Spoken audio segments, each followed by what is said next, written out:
नमो वज्राय नमो देवाय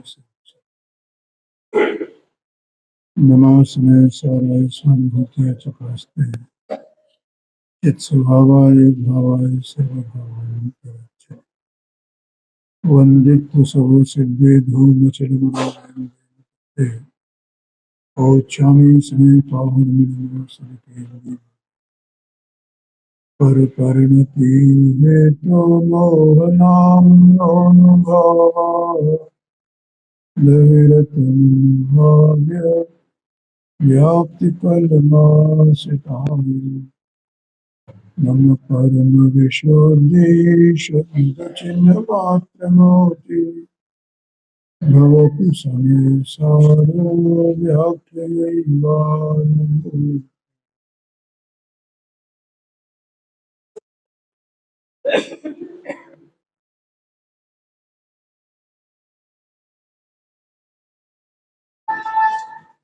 ये समय सारजी ग्रंथागराज में जो आत्मख्याति टीका है उसका स्यादवाद अधिकार,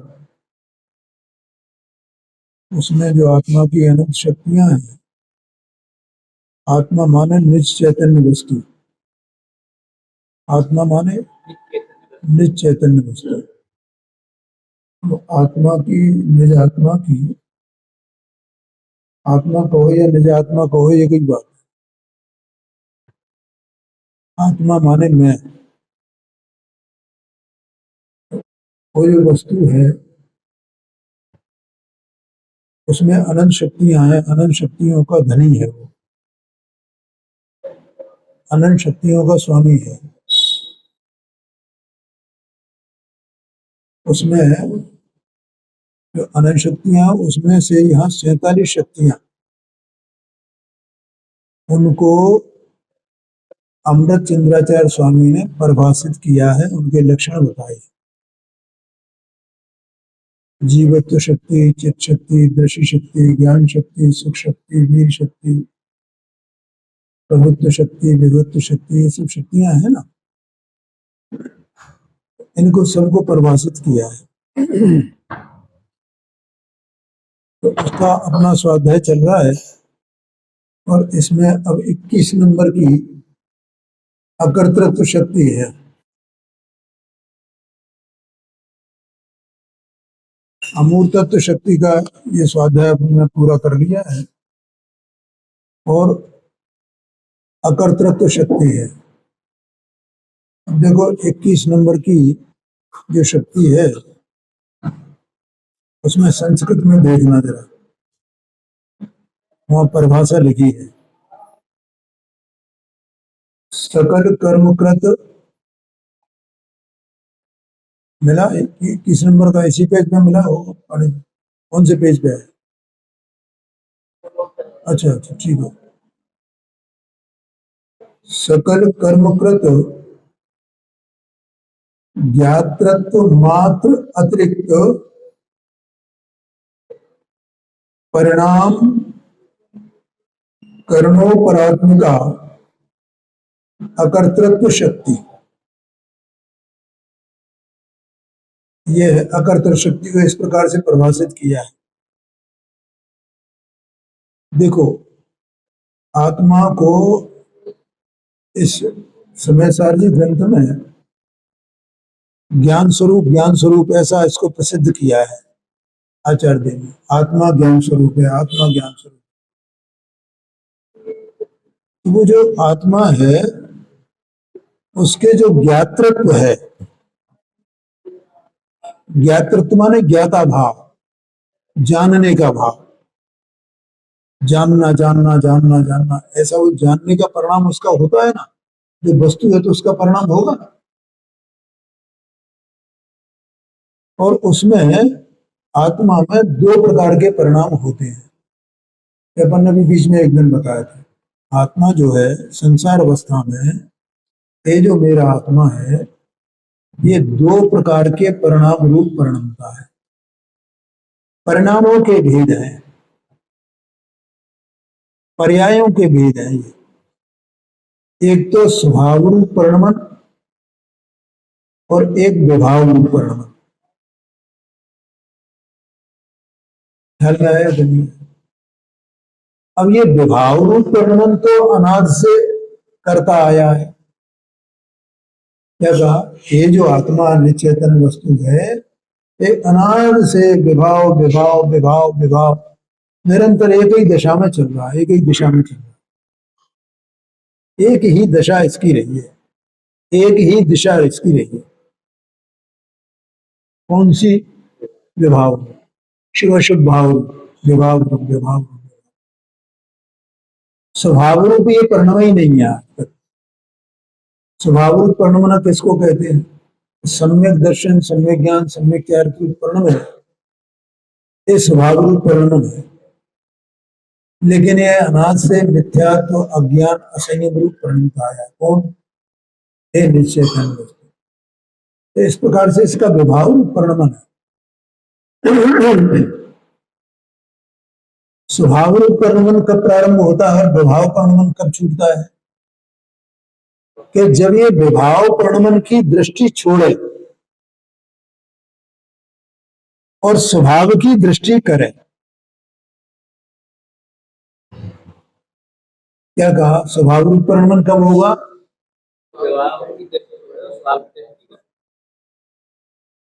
समझ में आया ना? विभाव की दृष्टि जब तक नहीं छोड़ेगा और स्वभाव की दृष्टि नहीं करेगा, तब तक ये एकांततः विभाव रूप ही परिणमन कर रहा है। तो विभाव रूप परिणमन कर रहा है, तो अज्ञान दशा में ये उस विभाव का कर्ता बना हुआ है। कौन कर रहा है? यही कर रहा है, यही कर रहा है। समझ में आया? क्यों कर रहा है? क्योंकि अपने स्वभाव को नहीं पहचाना। क्या नहीं पहचाना? देखो, जो विभाव रूप परिणमन होता है ना, तो एकांत जो विभाव रूप परिणमन अज्ञान के कारण से है, तो एक पर्याय में होता है ना, तो पर्याय में ही उसका कर्ता भी होता है। पर्याय परिणमती है। क्या कहा? कौन परिणमता है? माने द्रव्य भी परिणम जाता है पूरा का पूरा, क्योंकि द्रव्य तो ध्रुव परिणम परिणाम में भाव रूप है। पर्याय परिणमती है, तो वो पर्याय अपने को पर्याय का कर्ता मानती है, विभाव का कर्ता मानती है। जो विभाव है सो मैं हूं, जो मैं हूं सो विभाव। विभाव मेरा कार्य है, विभाव का मैं करता हूं, ऐसा मान रहा है। इसने आज तक ऐसा नहीं जाना कि मैं ज्ञान स्वरूप हूं और ज्ञान मेरा कार्य है। सम्यक दर्शन मेरा स्वरूप है, शक्ति है, और सम्यक दर्शन रूप कार्य मेरा कार्य है। सम्यक ज्ञान मेरा स्वरूप है, शक्ति है, और सम्यक ज्ञान रूप कार्य मेरा कार्य है। लेकिन विभाव को ही अपना कार्य माना है। बोलो पांडे जी, ख्याल में आया कि नहीं आया? है? तो ये कब हुए? विभाव का कर्तापना कब छूटे इसको? कि जब ये स्वभाव की दृष्टि करे, तब विभाव का कर्तापना छूटे इसको। विभाव का कर्तापना छूट जाने का मतलब क्या है? कि ये आत्मा विभाव का अकर्ता हो जाए। क्या हो जाए? इसका मतलब ये हो गया ना, जब स्वभाव की दृष्टि की तो विभाव का अकर्ता हो गया, फिर ये काय का कर्ता होगा? स्वभाव का। स्वभाव रूप जो पर्याय है, सम्यक दर्शन है, सम्यक ज्ञान है, सम्यक चारित्र है, ये स्वभाव रूप पर्याय है। तो इनका फिर ये कर्ता हो, तब ये इनका कर्ता कहा जाएगा, तब ये विभाव का कर्ता नहीं कहा जाएगा। तो इसका मतलब ये हुआ, माने विभाव का कर्ता नहीं कहा जाएगा, तो फिर क्या कहा जाएगा? कि विभाव का ज्ञाता कहा जाएगा। क्या कहा जाएगा इसको? जब तक विभाव रहा, तब तक विभाव का ज्ञाता ज्ञाता ज्ञाता ज्ञाता। ठीक है, तो ये यहाँ ये स्वभाव का ज्ञान कराना चाहते हैं कि तू ये विभाव को कर रहा है, विभाव रूप परिणमित हो रहा है, तो विभाव रूप परिणमित होना, विभाव का कार्य करना तेरा स्वरूप नहीं है। समझ में आया? तेरा स्वरूप, तेरा स्वभाव, तेरी शक्ति नहीं है। इस विभाव को करने की शक्ति तेरे में नहीं है। बोलो ये समझ में आया कि नहीं? तो अभी ये कहा कि भैया ये तो विभाव का करता है, एक तरफ तो ये कह रहे हो कि विभाव का करता है, और एक तरफ ये कह रहे हो कि विभाव करने की शक्ति नहीं है। अब शक्ति नहीं तो कर कैसे रहा है? क्यों बोल रहे? ऐसा प्रश्न आएगा ना, तो विभाव की शक्ति नहीं है, विभाव का कार्य करने की शक्ति नहीं है, और ये विभाव कर ही रहा है। तो कौन कर रहा है? ये भी प्रारंभ में बताया था कि पर्याय में ये सब चल रहा है, द्रव्य में नहीं है। द्रव्य में तो विभाव न करने वाली शक्ति पड़ी है। क्या कहा? नहीं आए पांडे सिंह? जो वस्तु का स्वभाव है वो त्रिकाल एक रूप है कि नहीं है, और वो अनंत गुणों के पुंज रूप है कि नहीं है? मुझे बताओ। नहीं आया सर? हाँ, वस्तु है ना, तो वस्तु सत्स्वरूप है ना, ये वस्तु तो सत्स्वरूप है, तो ये ध्रुव रह करके और पर्याय में परिणित हो रही है ना। सूक्ष्म बात है। क्या कहा? ध्रुव रह करके पर्याय में परिणमित हो रही है, ध्रुव रह करके पर्याय में परिणमित हो रही है, तो पर्याय में विकार हो रहा है, और पर्याय में ये कर्ता बना हुआ है। क्यों बना हुआ है? अपने स्वभाव से अनजान है। क्या कहा? नहीं आया पानी समझ में? अपने स्वभाव से, अपनी सत्ता से, अपनी त्रैकालिक जो सत्ता है, अपनी जो अनंत शक्तियां हैं, ऐसा जो कभी नहीं बदलने वाला, ऐसा जो स्वभाव है, उस स्वभाव का ऐसे ज्ञान नहीं है। इसलिए ये अनाद से विभाव रूप परम रहा है, और विभाव का कर्ता बना हुआ है, इसलिए बना हुआ है। नहीं आया ख्याल? तो अपने को जो पुण्य पाप के भाव होते हैं, तो अपन ये मान रहे हैं ना कि ये मैंने कर लिया, ये मैंने कर लिया, ये मैंने कर लिया, मैंने भोजन कर लिया, मैंने पानी पी लिया, मैंने ये काम कर लिया, मैंने ये काम कर लिया। नहीं, ऐसे मान रहे हैं कि नहीं मान रहे? कर क्या रहा है? ये भोजन पानी करना, ये करना, आना जाना, व्यवसाय करना, ये अशुभ भाव है ना सब। तो ये इसने कर लिया ना, ये कर लिया ना, ये कर लिया ना, ऐसा मान रहा है ना। इसका मतलब ये क्या, किसका, अपने को किसका कर्ता मान रहा है? पर्याय में उन अशुभ भावों का कर्ता अपने को मान रहा। ठीक है? अच्छा, अब इसका जरा स्वभाव देखो। दो चीजें हो गई, पर्याय और एक स्वभाव। अब स्वभाव को देखो इसको, तो स्वभाव कैसा है इसका? ये शुभ या अशुभ भाव करने का इसका स्वभाव है क्या? समझ में आया? तो ये करके रहा है अज्ञान के कारण से। अज्ञान माने क्या? स्वभाव का ज्ञान नहीं होना, इसी का नाम अज्ञान है। क्या कहा? स्वभाव का ज्ञान नहीं होना, इसी का नाम अज्ञान है। बोलो पानी समझो। अब ये परिणमेगा तो है ही, परिणमन मैंने कार्य तो करेगा ही, तो कौन से कार्य रूप परिणमेगा? ये विभाव कार्य रूप परिणमेगा, शुभाशुभ भाव रूप परिणमेगा, और शुभाशुभ भाव रूप परिणमेगा, और उस शुभाशुभ भाव को अपना मानेगा कि मैं करता हूं और ये मेरा कार्य है। कर्ता कर्म अधिकार में देखो वो गाथा आई है, वो कलश आया पहले, कि ये जीव ये मानता है कि क्रोधादि भाव मेरे कर्म है और मैं इसका करता हूं। मंगलाचरण की का पहला कलश है वो, उसमें ये लिखा है ये जीव क्या मानता है कि मैं इनका करता हूं और ये मेरे कार्य, ये क्रोधाधिक भाव है। बोलो भैया समझ में आया कि नहीं आया? बोलो कोई प्रश्न हो तो पूछना है। और ये शुभ भाव को करे तो माने मैंने ये पूजा की, मैंने ये प्रक्षाल किया, मैंने ये किया, मैंने ये किया, ये मान रहा है कि नहीं मान रहा है? क्यों क्यों ऐसा मान रहा है? माने ये कर उस पर्याय में जो विकार हो रहा है, ये पर्याय ही अज्ञान में पर्याय उस विकार का कर्ता बनी हुई है। ठीक है, क्या कहा, क्या हुआ? पर्यायी अज्ञानी हुई है ना? कौन अज्ञानी का द्रव्य अज्ञानी हो गया है क्या? पर्याय की अपेक्षा से ज्ञानी अज्ञानी कहा जाता है।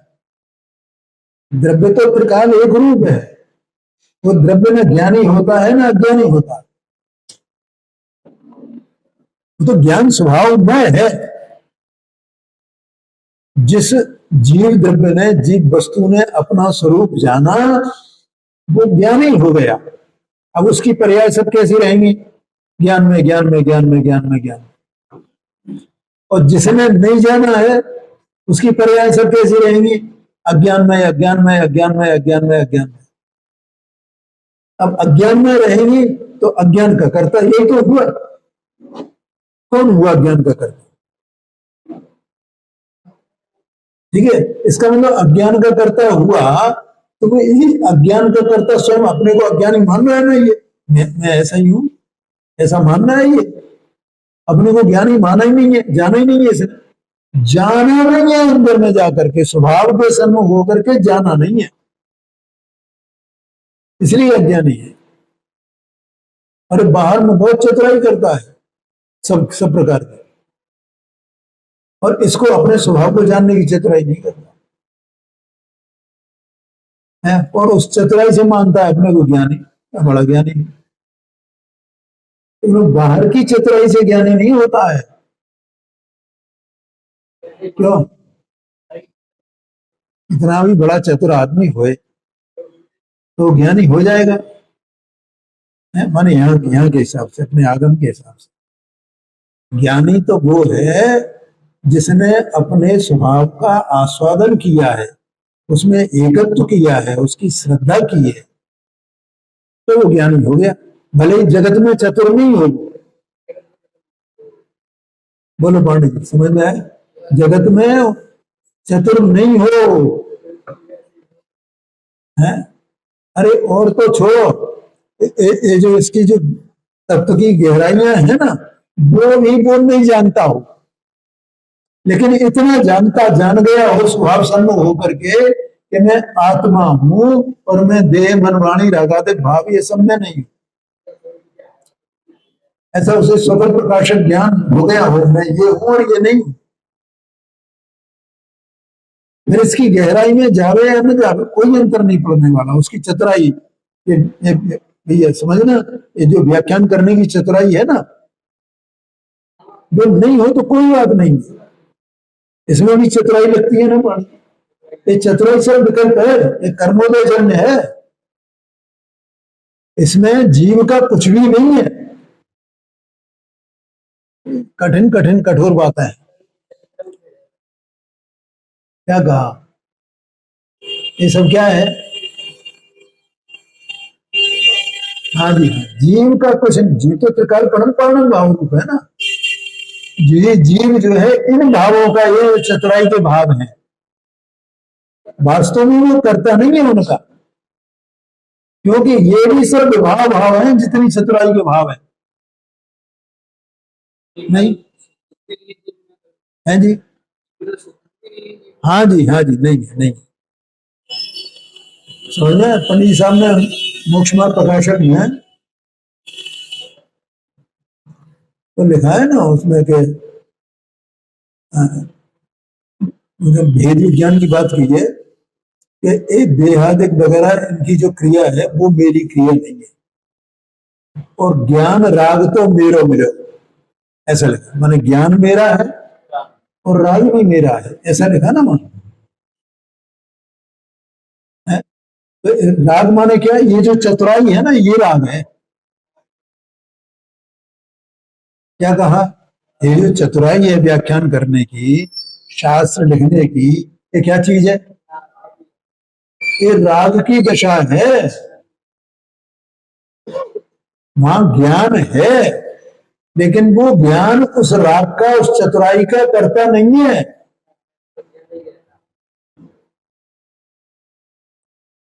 आया क्या? नहीं आया क्या? देखो, भगवान की दिव्य ध्वनि कीर्ति है, तो भगवान की दिव्य ध्वनि कर रही है, तो भगवान की चतुराई से कर रही है वो। क्यों? वहां राधा ही नहीं है, ये तो वितराग है, वहां कोई चतुराई नहीं है। वो वाणी जो कर रही है वो उसकी स्वयं उसकी योग्यता है, उससे कर रही है, अपने उपादान से कर रही है। हाँ जी, कैसे दो? वो तो है ही, इसमें क्या है? है जी।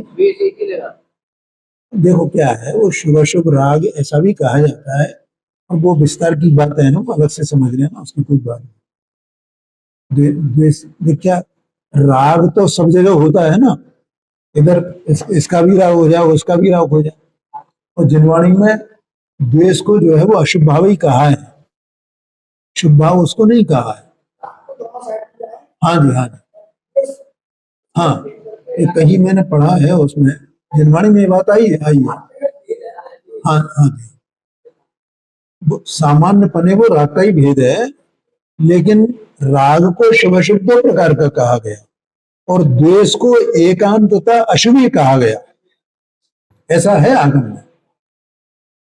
ठीक है, वो तो अशुभ है ही है, लेकिन जो इधर के स्त्री पुत्रादि के जो राग हैं, व्यवसाय का जो राग है, वो सब अशुभ है, और इधर का जो राग है वो शुभ है। ये बात है। खैर, तो वो ज्ञान अलग चीज है और राग अलग चीज है। जब ज्ञान हुआ तो वो ज्ञान उस राग का कर्ता नहीं है, वो ज्ञान तो राग का ज्ञाता है। भैया समझ में आया? ज्ञान क्या है? राग का ज्ञाता है, कर्ता नहीं है, क्योंकि वो ज्ञान ये जानता है कि राग करने की मुझ में कोई शक्ति नहीं है, ये पहचाना है उसने।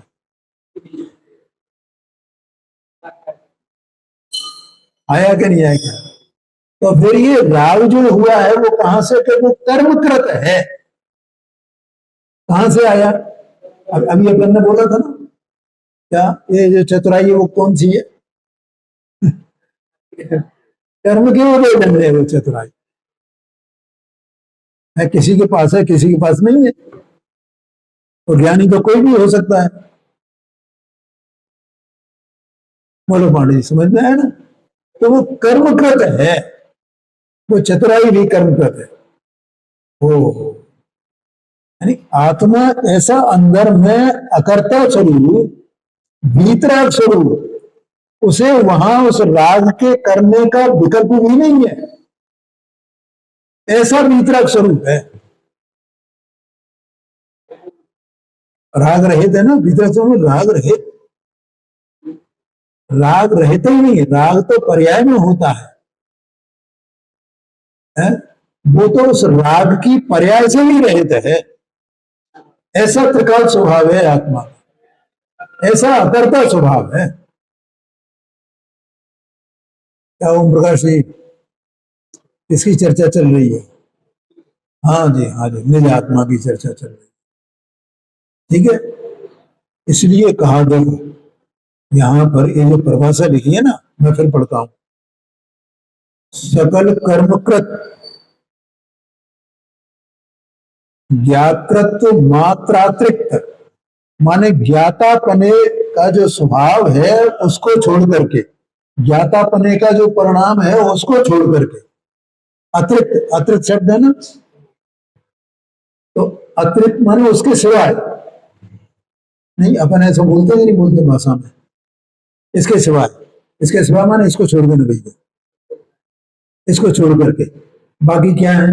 जैसे ज्ञाता भाव है आत्मा का, तो वो ज्ञाता भाव आत्मा का स्वभाव है ना। जो ज्ञाता भाव है वो कर्मकृत है क्या? नहीं है।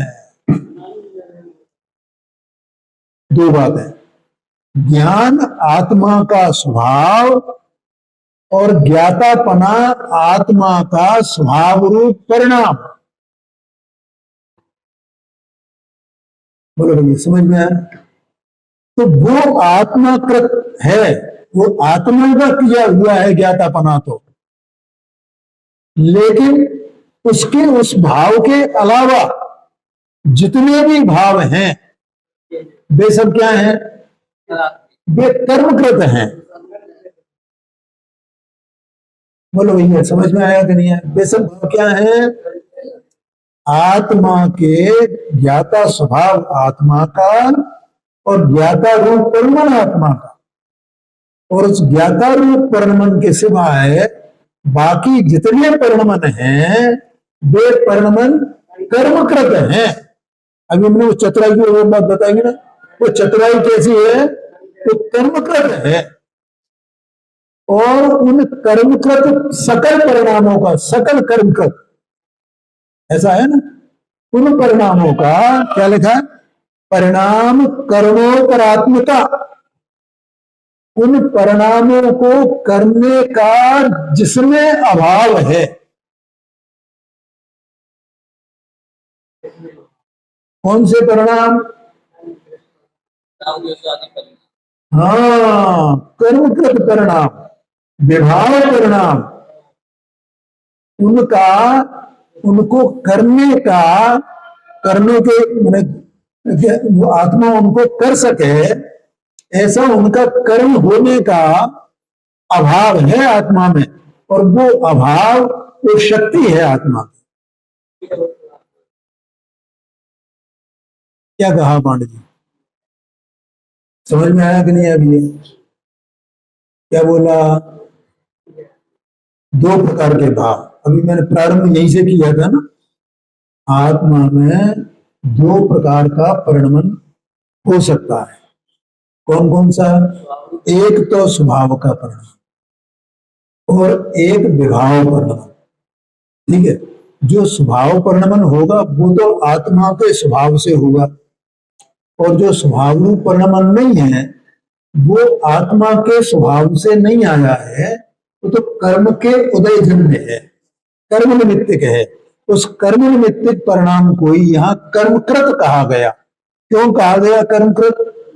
जैसा एक तरफ तो कहते हो कर्म करता नहीं है, और दूसरी तरफ कहते हो कि वो कर्मकृत कह दिया यहाँ पर। तो कर्मकृत क्यों कहा? क्योंकि आत्मा के स्वभाव रूप नहीं है, इसलिए।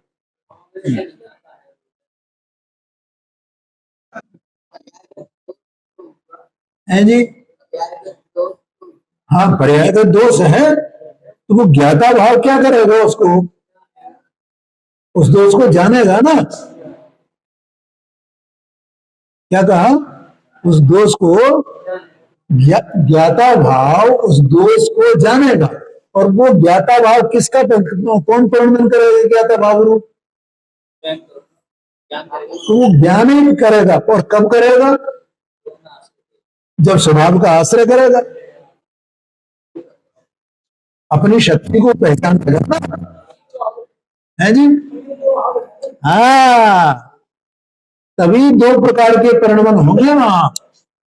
और फिर धीरे धीरे जो कर्मजन्य परिणाम है वो निकल जाएगा, और ये अपने ज्ञाता भाव में डटा रहेगा। और उस ज्ञाता भाव के कारण ये, जब ये अपने ज्ञाता भाव में डटा है, इसलिए वो विभाव परिणाम सब निकल जाएगा, क्योंकि उसका कारण जो कर्म है वो सब छूट जाएगा। तो विधि है। जितना विकार भाव है ना, विभाव भाव, विकार भाव, वो सारा विकार भाव जो कर्मजन्य है वो सबका सब आकुलता रूप है पांडे जी। आकुलता रूप है, वो सबका सब आश्रय बंध का कारण है। क्या बोलिए, समझ में आया? कहीं ये जो चतुराई मैंने अभी बताई ना, ये चतुराई सब आश्रय बंध का कारण है, सब व्यवहार रूप है। ओ, बोलो भैया, समझ में आया? ये सब पुण्यबंध का कारण है पूरा, लेकिन ये अतिशय पुण्यबंध का कारण है।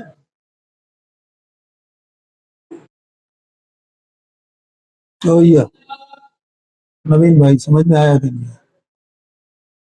ज्ञानी को अर्जित पुण्य का कारण, हाँ जी, हाँ जी, तो इसको अपनी आत्मा की खबर नहीं है और प्रयास दिखा रहा है। हाँ जी, हाँ जी। तो अतिशय नहीं नहीं, उसे नहीं है, उसे कैसे होगा? हाँ जी, हाँ जी। हाँ, इतना है कि उधर उपयोग लगाए, तत्व निर्णय में उपयोग लगाए, या तत्व निर्णय के लक्ष्य पूर्वक वो ये सब चतुराई करे, क्योंकि वहां वहां भी चतुराई की जरूरत तो है ना, तत्व निर्णय करने में चतुराई की जरूरत नहीं है। तो उस चतुराई में वहां भी अतिशय पुण्य का बंध होता है। उसका कारण क्या है? उसका कारण यह है, इधर जो है उपयोग एकाग्र होता है, और कहीं भी उपयोग एकाग्र नहीं होता है। नहीं आएगा? यहां जब सुनेगा, पढ़ेगा, तत्व का निर्णय करने की रुचि होगी, तो वो उपयोग एकाग्र हुए बिना कैसे हो जाएगी भैया? और वहां कितना भी प्रयत्न करे, वहां उपयोग एकाग्र हो ही नहीं सकता है कि मैं एकाग्र कर लू। पंडित साहब ने मोक्षमा प्रकाशक में लिखा है, कितना ऊंचा भगत हो, ये कुछ भी करे, भगवान की वो करे, लेकिन इसका उपयोग जो है वो छूटे बिना नहीं रहता है, भागे बिना नहीं रहता है। बोलो नहीं, समझ में आया कि नहीं? ऐसा है। तो अब आप समझ गए ना, दो प्रकार के भाव, और वो दो प्रकार के मैंने मैं सामान्य कथन है ये, कि आत्मा के परिणाम दो प्रकार के हो सकते हैं। एक तो एकांततः विकार के परिणाम, और सामान्यपने कहो तो दो प्रकार के परिणाम है, एक स्वभावजन्य, एक कर्मजन्य। ऐसा हो सकता है ना?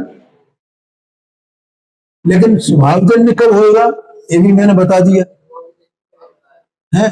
और अगर स्वभावजन्य परिणाम नहीं है, तो एकांतता कौन से हैं? कर्म करते ही चल रहे हैं सबके सब, और ये उनमें अपनापन कर रहा है, उनका कर्ता बना हुआ है।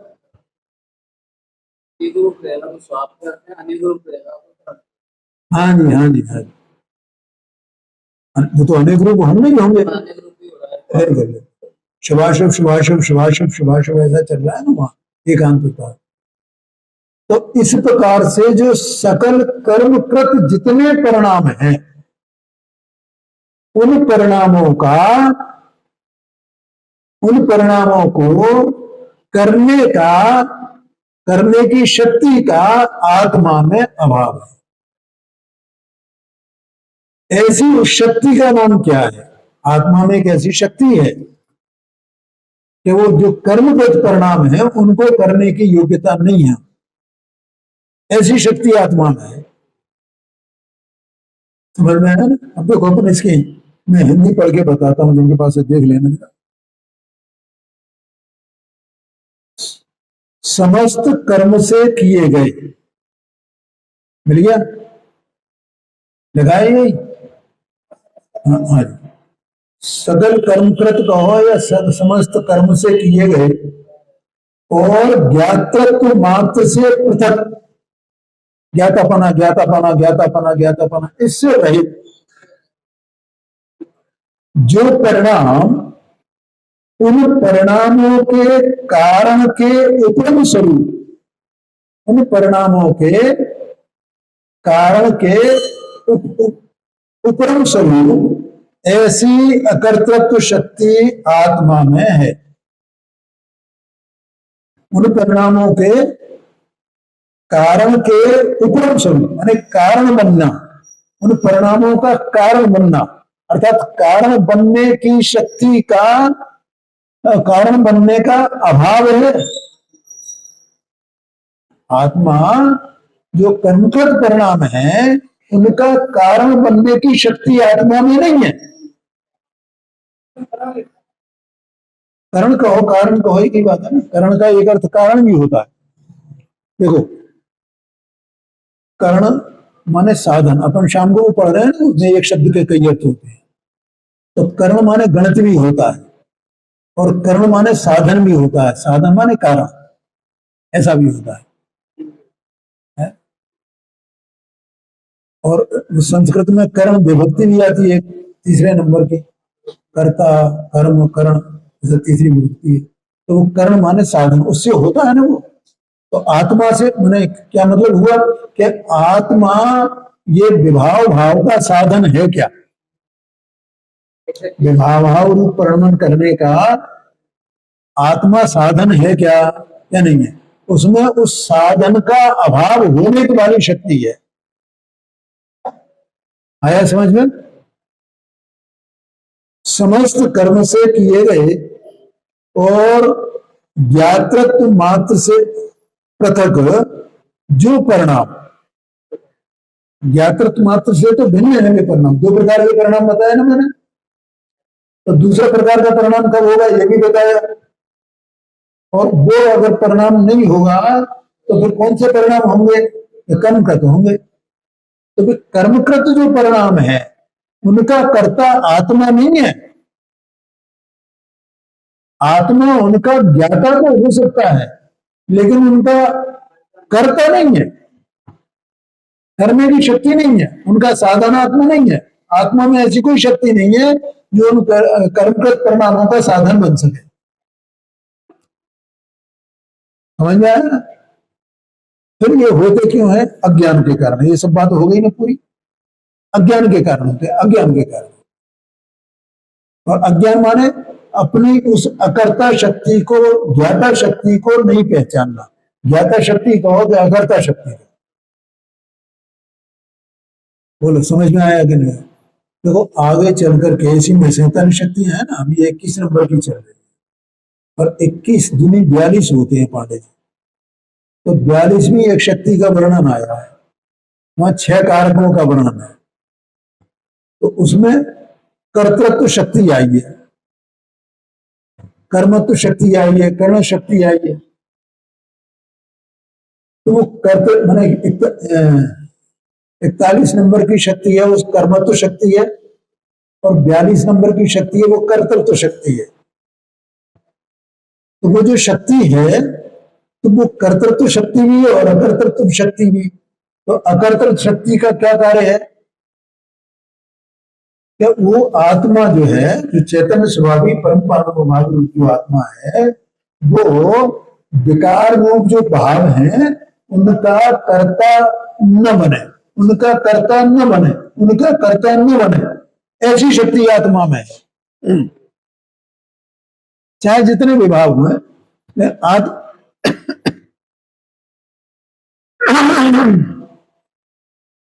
आत्मा उनका कर्ता नहीं बनता है, बन ही नहीं सकता है। क्यों नहीं बन सकता? क्योंकि आत्मा में उस प्रकार का करने का अभाव रूप शक्ति पड़ी हुई है। उस शक्ति का नाम है अकर्तृत्व शक्ति। बोलो भैया कुछ समझ में आया कि नहीं आया इतनी देर में है? और इसलिए यहां पर ये आपने लिखा ना पांडे जी, जितने भी विकल्प उठते हैं तो विकल्प क्या है? सब विभाव भाव है। तो विभाव भाव है तो उससे आत्मा को लाभ होगा कि ज्ञाता भाव से आत्मा को लाभ होगा? ज्ञाता भाव से लाभ होगा आत्मा, क्योंकि ज्ञाता भाव आत्मा का भाव है, और जो विकल्प है वो विकार भाव है, वो आत्मा का भाव नहीं है, ये कहते हैं। ठीक है भाई, समझ में आया ना? तो ऐसा ये आत्मा जब अपने स्वभाव की दृष्टि करे, इसी की पर्याय वर्तमान पर्याय वो स्वभाव का अवलंबन करे, तो उस स्वभाव रूप परिणम तब उसे ये पहचान में आएगा कि मैं तो इन विभाव भावों का अकर्ता हूं। और जब ये पहचान होगी तो विभाव भावों की रुचि छूटेगी कि नहीं छूटेगी? विभाव तो चलेंगे लेकिन विभाव भावों की रुचि छूट जाएगी। क्या कहा, तो विवाह भाव चलने दो, कोई बात नहीं, लेकिन रुचि छूट गई। हाँ जी, अब जब विवाह भाव की रुचि छूटेगी तो अभी जो शुभ शुभ भावों में जो रुचि पड़ी है, जो आसक्ति पड़ी हुई है, उसको अपना मानना और उसमें उत्साहित होना, वो रहेगी क्या? वो नहीं रहेगी। मेरे में अशुभ भाव है, शुभ भाव हो, जो भी हो, वो होएंगे, लेकिन ये उनका ज्ञाता हो जाएगा, ज्ञाता ज्ञाता ज्ञाता ज्ञाता ज्ञाता। बोलो समझ में आया कि नहीं? ऐसा मतलब उसका ज्ञातापना और वो विकार दोनों एक दूसरे से पृथक हुए एकदम, तब उनकी पृथकता जानी गई है। इसलिए यहां ये लिखा, जानी गई नहीं पृथकता इनकी, विभाव भावों की और स्वभाव भावों की दोनों की पृथकता वहां जाने लगा है जी। हाँ भाई, उसमें रुचि नहीं रही, अब उसका कर्ता कैसे बने? उसकी रुचि नहीं रही, उसका कर्ता कैसे बने? है जी। हाँ जी, हाँ जी, बोलो भैया समझ में आया कि नहीं? इसलिए यहां ये कहा, देखो, समस्त कर्म से किए गए और ज्ञातृत्व मात्र से पृथक। तो पृथकपना कब भाषित होगा? जब ये ज्ञातृत्व जो स्वभाव है वो पर्याय में व्यक्त होगा, तो वो पृथक है, ऐसा भाषित होगा। और तभी उसने जान लिया कि मेरे में ये अकर्ता नाम की शक्ति है, उसके कारण ऐसा हुआ है कि मैं इनका कर्ता नहीं, तो मुझ में स्वभाव ही नहीं है उनको करने का, मैं तो उन स्वभाव से रहित हूं, उसके करने के विभाव को करने के स्वभाव से मैं रहित हूं, ऐसी मुझ में अकर्ता शक्ति है। बोलो समझ में आया कि नहीं? ऐसा यहां कहते हैं। देखो यहां पर गुरुदेव सिंह ने भी जैसा कहा है, ज्ञान को अंतर्मुख करके, अभी वो गुरुदेव सिंह ने यहीं से प्रारंभ किया पांडे जी। ज्ञान को अंतर्मुख करना माने वो पर्याय है ना, वो स्वभाव के सन्मुख होती है ज्ञान की पर्याय, अंतर्मुख होना। अंतर्मुख करके आत्मा का अनुभव करते हुए जहां आत्म स्वभाव को पकड़ा, ग्रहण किया, जाना। देखो जो पर्याय है ना, ज्ञान की पर्याय जो स्वभाव सम्मुख होती है, वो पर्याय एक पहचान जाती है कि यही मेरा भाव है, यही मैं हूं। क्या पांडे जी है? तो डॉक्टर साहब एक गाय का उदाहरण देते हैं, गाय और बछड़े का, नहीं सुना? गाय का बछड़ा हुआ, पैदा हुआ वो, अब वो बछड़ा क्या करता है, अब जैसे ही वो बाहर आता है पानी, जैसे भूख लगती है, ऐसी मनुष्य में भी ऐसे ही होता, उसे भूख लगती है, तो भोजन चाहिए उसे, तो भोजन चाहिए तो वो कहां देखेगा, कहां जाएगा? और जिससे भोजन मिला उसी को अपना मानेगा, और किसी को दूसरे को अपना नहीं मानेगा, है? तो इस जीव को अनाज से निराकुलता की भूख है पांडे जी, लेकिन निराकुलता पहचान नहीं रहा है, और निराकुल स्वरूप आत्मा का स्वयं का है।